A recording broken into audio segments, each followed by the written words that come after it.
நீண்ட ஆயுளோடும் நல்ல சுகத்தோடும் மனம் நிறைந்த மகிழ்ச்சியோடும் எப்பொழுதும் இன்பமாய் இருக்க கடவுளை பிரார்த்திக்கொண்டு தெய்வீக களஞ்சியம் சேனலுக்கு உங்களை அன்போடு வரவேற்கிறேன். ஆன்மீக அன்பர்கள் அனைவருக்கும் என் பணிவான வணக்கத்தை சொல்லிக்கொண்டு இந்த பதிவினை தொடங்கலாம் வாங்க. நம்ம சேனலை இப்போ தான் ஃபஸ்ட் டைம் பார்க்குறீங்கன்னா ப்ளீஸ் சப்ஸ்கிரைப் பண்ணிக்கோங்க. நான் போடுற பதிவுகள் உடனுக்குடன் உங்களை வந்து சேரும். அதன் மூலம் நீங்கள் கேட்டு பயன்பெறுவீர்கள். இன்றைக்கி நம்ம எதை பற்றி பார்க்க போகிறோன்றது பார்த்தீங்கன்னா, ரத சப்தமி என்னைக்கு வருது, ரத சப்தமி பரிகார குளியல் செய்கிறதுனால கிடைக்கக்கூடிய பலன்கள், பரிகார குளியல் எப்படி செய்கிறது, எத்தனை மணிக்கு செய்யணும், என்ன மந்திரம் சொல்லணுன்றது கிளியராகவே பார்க்கலாம். நம்ம ப்ளீஸ் லைக் பண்ணுங்கள். ஹைப் வந்துச்சுன்னா ஹைப்பும் கொடுத்து விடுங்க. வாங்க வீடியோக்குள்ளே போகலாம். சூரிய பகவானை வழிபடும் விரதங்களில் முதலில் வருவது பொங்கல். அன்று சூரிய வழிபாடு செய்வது சிறப்பு. அதைவிட ரத சப்தமி அன்று சூரிய பகவானை வழிபடுவது மிக மிக அதிக பலன்களை பெற்றுத்தரும். இந்த நாளில் செய்யப்படும் வழிபாடுகளை வாழ்க்கையில் மிகப்பெரிய மாற்றத்தை பெற்றுத்தரும். சூரிய ஜெயந்தி சப்தமி என்றால் 7 என்று பொருள். அமாவாசைக்கு அடுத்து 7வது நாளில் கொண்டாடப்படுவதாகும். சூரிய தேவன் 7 குதிரைகள் பூட்டிய தனது ரதத்தை வடக்கு திசையில் திருப்பி பயணிப்பதாக கருதப்படுகின்றது. மேலும் சூரிய கடவுளின் பிறந்த நாளாக கொண்டாடப்படுகின்றது. சூரிய பகவான் பூட்டிய ரதத்தில் 7 வகையான குதிரைகள் அடங்கியிருக்கும். இந்த 7 குதிரைகள் வாரங்களை குறிப்பதாகும். ரதத்தில் உள்ள 12 சக்கரங்களும் 12 ராசிகளை குறிக்கும். அதிலும் திருப்பதி கோவிலில் இந்த விழாவானது வெகு சிறப்பாக நடைபெறும். இதனை சின்ன பிரம்மோற்சவம் என்றும் சொல்வதுண்டு. ரத சப்தமி என்பது தட்சிணாயன காலமாக சூரியன் தெற்கில் பயணிக்க துவங்கும். இது வசந்த காலத்தின் துவக்கம் என்பதால் வாழ்க்கையில் பலவிதமான மாற்றங்களை தரக்கூடிய நாளாக அமைகின்றது. நாம் அறியாமல் செய்த பாவத்திற்கான தண்டனையை இந்த ஜென்மத்திலேயே பல கஷ்டங்களை அனுபவித்து தீர்த்து கொண்டிருப்போம். இப்படிப்பட்ட பாவங்களில் இருந்து எளிதாக விடுபடுவதற்கு சூரிய பகவானை வழிபடுவது முறையாகும். 7 குதிரைகளை பூட்டிய ரதத்தில் சூரிய பகவான் பயணம் செய்கின்றார். ரத சப்தமி நாளில் சூரியனுக்கு அதீத சக்திகள் இருக்கும். ரத சப்தமி உருவான வரலாறு பார்க்கலாம். குருஷேத்திர போரில் பீஷ்மர் உயிர் பிரியும் தருவாயில் அம்பு படுக்கையில் படுத்து கொண்டிருந்தார். அவரை சுற்றி கௌரவர்களும் பாண்டவர்களும் கிருஷ்ணரும் நின்று கொண்டிருந்தார்கள். நினைத்த நேரத்தில் உயிர் பிரியும் வரம் அவரிடம் இருந்தும் உயிர் பிரியாமல் இருந்தது. இதற்கு காரணம் தெரியாமல் பீஷ்மர் விழித்து கொண்டிருந்தார். அந்த சமயத்தில் அங்கு வந்த வியாசரிடம் தன் உயிர் பிரியாததற்கு என்ன காரணம் என்று பீஷ்மர் கேட்டார். இதற்கு வியாசர், நீர் செய்த பாவத்திற்கான தண்டனையை தான் அனுபவித்து கொண்டிருக்கின்றீர் என்று கூறினார். நான் செய்த பாவம்தான் என்ன என்று கேட்டார் பீஷ்மர். மற்றவர்கள் பாவம் செய்யும் பொழுது அதை வேடிக்கை பார்த்து கொண்டிருப்பதும் ஒரு வகையில் பாவம்தான். அதற்கான தண்டனையை யாராக இருந்தாலும் இறுதி கட்டத்தில் அனுபவித்து தான் ஆக வேண்டும் என்று கூறினார். இப்போது பீஷ்மருக்கு எல்லாமே விளங்கிற்று. அன்று பாஞ்சாலியின் துகில் துச்சாதனனால் பறிக்கப்பட்ட பொழுது அவையில் இருந்த அத்தனை பேரும் வேடிக்கை பார்த்து கொண்டிருந்தனர். அதில் பீஷ்மரும் ஒருவர். தன் பாவத்தை உணர்ந்த பீஷ்மருக்கு என்ன பரிகாரம் என்று கேட்கின்றார். அதற்கு வியாசர் சூரியனுக்கு உகந்த இந்த எருக்கன் இலைகளை கொண்டு வந்த பீஷ்மரின் கண்கள், காதுகள், கால்கள், தலை என்று வைத்து ஏகாதசி என்று அவருடைய உயிர் பிரிகின்றது. உயிர் பிரிந்த பின்பு அவருக்கு சிராத்தம் செய்த சந்ததிகள் இல்லை. ஆனால் ஒரு சுத்த பிரம்மச்சாரி, துறவி போன்றவர்களுக்கு பிதுர்கடன் என்கின்ற ஒன்று தேவையில்லை என்கின்றார் கிருஷ்ணர். இருப்பினும் மற்றவர்களின் திருப்திக்காக இனி ஒவ்வொரு ரத சப்தமி அன்று எருக்கன் இலைகளால் குளிப்பவர்களுக்கு அவர்கள் செய்த பாவங்கள் நீங்குவது மட்டும் அல்லாமல் பீஷ்மருக்கு நீர்க்கடன் செலுத்திய புண்ணியமும் கிடைக்கும் என்று வரம் கொடுத்தார். அதனால்தான் இன்று அளவிலும் ரத சப்தமி அன்று எருக்கன் இலைகளை கொண்டு குளியல் போடுகின்றோம். ரத சப்தமி என்னைக்கு வருதுன்றது பார்த்தீங்கன்னா, சப்தமி திதி ஆரம்பிக்கும் நாள் ஜனவரி 25ஆம் தேதி. நேரம் அதிகாலை 3:10 மணிக்கு தொடங்கி சப்தமி திதி முடியும் நாள் 26ஆம் தேதி அதிகாலை 1:40 மணிக்கு முடிகின்றது. பரிகார குளியல் நேரம் 25ஆம் தேதி ஜனவரி ஞாயிற்றுக்கிழமை காலை 5:30 மணிலிருந்து 7:26 மணிக்குள் குளித்துவிட வேண்டும். இந்த குளியல் எப்பொழுது செய்ய வேண்டும் என்றால் சூரிய உதயத்திற்கு பிறகு குளிக்க வேண்டும். இதற்காக முதல் நாளே 7 அல்லது 9 என்ற எண்ணிக்கையில் எருக்கம் இலைகளை பறித்து வைத்து கொள்ள வேண்டும்.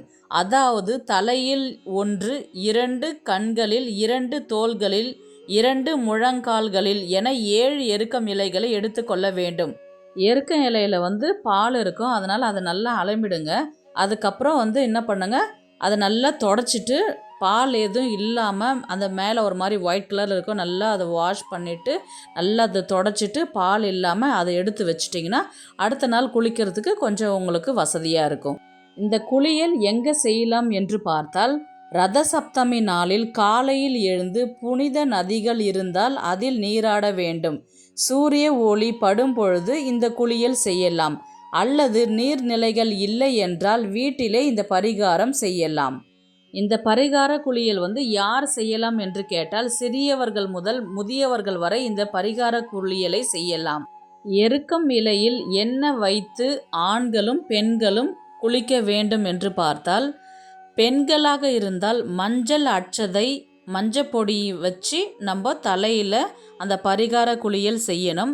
ஆண்களாக இருந்தால் எருக்கம் இலைக்கு மேல் விபூதியை வைக்க வேண்டும். தந்தை இல்லாத ஆண்கள், கணவரை இழந்த பெண்கள் 7 எருக்கம் இலைகளுடன் பச்சரிசி, கருப்பு எள் ஆகியவற்றை தலையில் வைத்து நீராடுவது சிறப்பு. கணவனை இழந்தவர்கள் இந்த விரதத்தை கடைபிடித்தால் அடுத்து வரும் பிறவிகளில் இந்த நிலை வராது என்று புராணங்கள் கூறுகின்றன. ரத சப்தமி நாளில் புனித நீராடி சூரியனை வழிபடும் முறை பார்க்கலாம். ரத சப்தமி அன்று காலையில் குளிக்கும் பொழுது கிழக்கு பார்த்தவாறு குளிக்க வேண்டும். சூரியனுக்கு பிடித்த எருக்கம் இலைகளை 7 அல்லது 9 எண்ணிக்கையில் எடுத்து கொள்ள வேண்டும். அதன் மீது அட்சதை வைக்க வேண்டும். ஆண்கள் அதனுடன் விபூதியும், பெண்கள் அதனுடன் மஞ்சள் பொடியும் வைக்க வேண்டும். இந்த இலைகள் தலை மீது வைத்து குளிக்க வேண்டும். இப்படி செய்வதால் மின்சாரம் எப்படி உலோக கம்பி வழியே பாய்கின்றதோ அப்படி சூரியனின் 7 வகை கதிர்களும் அன்று மட்டும் எருக்கம் இலை வழியே இழுக்கப்பட்டு விரைவில் நம் உடலில் பாய்ந்து நம் உடல் உபாதைகளும் நோய்களை நீக்கும் என்று முன்னோர்கள் இதை செய்தனர். பிறகு ரதம் கோலமிட்டு சூரியன் மற்றும் சந்திரனை அரிசி மாவினால் வரைந்து அவர் பவனி வருவதாக நினைத்து கொள்ள வேண்டும். பிறகு வண்ண மலர்களால் அலங்கரித்து மஞ்சள் குங்குமம் வைத்து மஞ்சள் பிள்ளையாரை பிடித்து பிறகு பூஜை அறையில் சர்க்கரை பொங்கல் அல்லது நவதானியங்களில் ஏதாவது ஒரு நெய்வேத்தியம் செய்யலாம். அதனுடன் அரிசி, பருப்பு, வெல்லம் வைத்து அல்லது ஏதாவது ஒன்றை மட்டும் வைத்து பூஜை செய்ய வேண்டும்.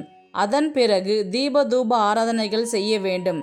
சூரிய பகவானுக்குரிய மந்திரங்களை சொல்லி வழிபட வேண்டும். ஆதித்ய இருதயம் தெரிந்தவர்கள் சொல்லலாம், தெரியாதவர்கள் சூரியனுக்குரிய காயத்ரி மந்திரத்தை சொல்லி வழிபாடு செய்யலாம். சூரிய மந்திரம் ஓம் ஆதித்யாய நம என்று சொல்லலாம். சூரிய காயத்ரி மந்திரத்தை நான் ஸ்க்ரீனில் கொடுத்து விட்றேன், அதை பார்த்து தெரிஞ்சுக்கோங்க. அது காயத்ரி மந்திரத்திற்கு அர்த்தம் பார்த்தீங்கன்னா, குதிரை கொடியை உடையவரும் தன் பாச கரங்களால் உலக உயிர்களை ரட்சிப்பவருமான சூரிய பகவானை உங்களை வணங்குகின்றேன், எனக்கு நல்லாசி தந்து அருள் புரிய உங்கள் பாதம் பணிகின்றேன் என்று 3 முறை சூரியனை பார்த்து வணங்க வேண்டும். சூரியனுக்கு உகந்த தானியம் கோதுமை. எனவே நெய்வேத்தியத்தில் கோதுமை இடம்பெறுவது உத்தமம். அவருக்கு பிடித்த செந்தாமரை செந்நிற மலர்களால் அர்ச்சித்து வழிபாடு செய்யலாம். ஆலயங்களுக்கு சென்று சூரிய பகவானுக்கு சிவப்பு நிற வஸ்திரம் வழங்கி தரிசனம் செய்யலாம். சூரிய பகவானின் ஆதி தேவதையான நாராயணரும் கொண்டாடப்படுகின்றார். ரத சப்தமி அன்று செய்யும் தானங்கள் 100 மடங்காக புண்ணிய பலன்களை சேர்க்கும். நாம் அன்று செய்யக்கூடிய தானங்களை சூரிய பகவான் ரதத்தில் எடுத்து சென்று நம் முன்னோர்களுக்கு வழங்குவார் என்பது ஐதீகம். இதனால் பித்ருக்களின் ஆசீர்வாதம் கிடைக்கும். முடிந்த அளவுக்கு அன்று அன்னதானம் செய்ய வேண்டும்.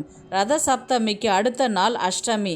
இந்த அஷ்டமி திதியை பீஷ்மாஷ்டமியாக அனுஷ்டிக்கப்படுகின்றது. அன்று புனித நீர்நிலைகளுக்கு சென்று பீஷ்மருக்கான தர்ப்பணமும் நம் முன்னோர்களுக்கு பித்ரு பூஜையும் செய்யலாம். இப்படி செய்தால் சுகமான வாழ்வும் நிரந்தரமான மகிழ்ச்சியும் கிட்டும். எனவே ரத சப்தமி அன்று சூரிய பகவானையும் நாராயணரையும் வழிபட்டு வாழ்வில் சகல சௌபாக்கியங்களையும் பெறுவோம். பரிகார குளியல். எருக்கம் இலையை வைத்து எப்படி குளிக்க வேண்டும் என்று பார்க்கலாம். முதலில் தலையில் ஒரு எருக்கம் இலையை வைக்க வேண்டும். இந்த எருக்கம் இலை எப்படி வைக்கணுன்றது பார்த்தீங்கன்னா, எருக்கம் இலையின் முன்பகுதி, அதாவது வழுவழுப்பான பக்கம் நம்மளோட உடலை தொட வேண்டும். தலையில் அந்த வழுவழுப்பான பக்கம் இருக்கிற மாதிரியும் நரம்பு உள்ள பகுதி வெளியே தெரிகிற மாதிரியும் வைப்பீங்க.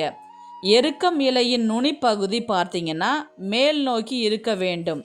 அதாவது நுனிப்பகுதி நம் முன்னாடி இருக்கணும், தலைக்கு முன்னாடி முன்னோக்கி இருக்கணும். இந்த மாதிரி எருக்கம் இலையே வச்சுக்கோங்க.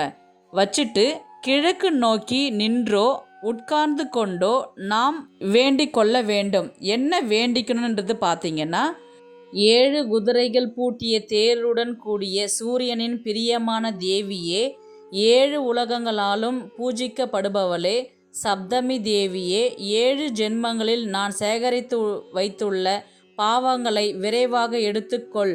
சப்தமி தேவியே, என்னால் முன் 7 ஜென்மங்களில் செய்யப்பட்ட முன்பிறவி, இந்த பிறவி, மனது, உடல், வாக்கு, அறிந்து செய்தது, அறியாமல் செய்தது என 7 விதமான பாவங்களால் ஏற்பட போகும் நோயிலிருந்தும் துன்பங்களிலிருந்தும் என்னை விடுவிப்பாயாக என்று வேண்டிக்கணும். நம்ம சொன்ன இந்த மந்திரத்துக்கு அர்த்தம் பார்த்தீங்கன்னா, சப்தமி தேவியே, 7 உலகங்களுக்கும் தாயாரான உன்னை வணங்குகின்றேன். 7 எருக்கம் இலைகளால் நான் செய்யும் குளியலால் எனது பாவத்தை போக்கி அருள் புரிவாயாக. அதுக்கப்புறம் தலையில் இருக்கிற அந்த எருக்கம் இலையை எடுத்து கீழே வச்சுட்டு, அதுக்கப்புறம் 2 கண்களால் எருக்கம் இலையை வச்சுட்டு இப்போ நான் சொன்ன மந்திரத்தை திருப்பி சொல்லணும். இந்த மாதிரி ஆனால் கண்களில் வைக்கும்போது மட்டும் கொஞ்சம் கேர்ஃபுல்லாக வைக்கணும். ஏன்னா எருக்கம் இலையில் பால் இருக்கணும். சீக்கிரமாக வச்சுட்டு எடுத்து அதை கீழே வச்சுருங்க. அதே மாதிரி 2 தொடை பகுதியில் 2 முழங்காலில் வச்சு முடிச்சுட்டு அதை வெளியில் எடுத்துருங்க. நாம் குளிக்கும் போது சொல்ல வேண்டிய மந்திரங்களும் ஸ்லோகங்களும் நான் கொடுக்குறேன் ஸ்க்ரீனில், அதை பார்த்து தெரிஞ்சுக்கோங்க. அதுக்கான அர்த்தமும் கொடுத்து விட்றேன், அதையும் பார்த்து படிச்சுட்டு நீங்கள் அதுக்கப்புறம் குளிக்கும்போது இந்த மந்திரத்தை சொல்லுங்கள். உங்களுக்கு அந்த நேரத்தில் சொல்ல முடியலன்னா யாராவது ஒரு ஆள் நிற்க வச்சு அந்த மந்திரத்தை சொல்லும் போது நீங்கள் அப்படியே சொல்லிக்கிட்டே கூட நீங்கள் அந்த எருக்கம் இலையை வச்சு நீங்கள் பரிகார குளியலை செய்யலாம். நாம் பரிகார குளியல் செய்கிறதுனால கிடைக்கக்கூடிய பலன்கள் பார்த்திங்கன்னா, இது ஞாயிற்றுக்கிழமை வர்றதுனால இது ரொம்பவே விசேஷமானது. அரசு வேலை கிடைக்கும், சொந்த வீடு கட்டும் யோகம் அமையும், சொந்த நிலம் வாங்கும் அமைப்பு உள்ளது, செய்த பாவங்கள் விலகும், செல்வ வளம் பெருகும், தீராத நோயால் பாதிக்கப்பட்டவர்கள், நோயால் நீண்ட காலமாக அவதிப்பட்டு வருபவர்கள், கொடிய நோய்களால் மரணம் ஏற்படாமல் இருப்பதற்கு இந்த பரிகாரம் செய்தாலே போதுமானது. நீண்ட ஆயுள் ஆரோக்கியம் பெற்றுத்தரும், உடல் ஆரோக்கியம் மேம்படும், வறுமை ஒழியும். பசுமாட்டிற்கு தானம் வழங்க வேண்டும். அன்னதானம் செய்வதால் பல மடங்கு புண்ணியம் கிடைக்கும் என்பது ஐதீகம். இந்த வீடியோ உங்களுக்கு பிடிச்சிருக்குன்னு நான் நினைக்கிறேன். இது போன்ற ஆன்மீக தகவல்களுக்கு நம்முடைய தெய்வீக களஞ்சியம் சேனலை சப்ஸ்கிரைப் பண்ணிக்கோங்க. ப்ளீஸ் லைக் பண்ணுங்கள். ஹைப் வந்ததுன்னா வீடியோவுக்கு கண்டிப்பாக ஹைப் கொடுங்க. நெக்ஸ்ட் ஒரு நல்ல பதிவில் சந்திக்கலாம். உங்களிடமிருந்து விடைபெறுவது உங்கள் புனிதவதி.